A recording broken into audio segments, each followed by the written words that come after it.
So we're gonna make the chicken of it all. This is gonna be the substitute for the chicken. This is jackfruit. I got it from Trader Joe's. It's honestly like it has no protein in it. So with that being said, I'm going to need some other source of protein, which I'm gonna have from my black beans. But if y'all know of any other place you can get like canned jackfruit, let me know, because I've only seen it at Trader Joe's, but I'm pretty sure that there's some elsewhere. I'm not about to get this whole big fruit, y'all. Like, this thing is intimidating to even look at. I don't even want to waste it, because I'm probably not going to even use all of it within, one sitting or before it goes bad. So I'm only going to stick with the can. But either way, so the whole point of this is that we're shredding the jackfruit. So as you can see, it comes like this. So in order to have it look like pulled chicken, you have to pull it yourself.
wrapping. This is my jam, y'all. All right. I'm just gonna, I don't even know how to do this, y'all. I'm not good at wrapping.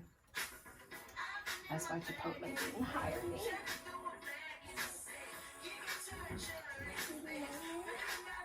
Okay. That's gonna have to be the best it goes. Okay. Like, who? Mm.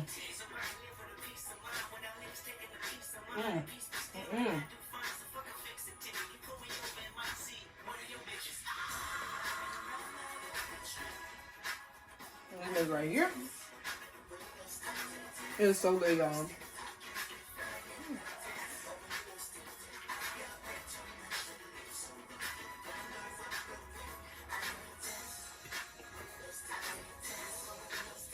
Muy bien, y'all.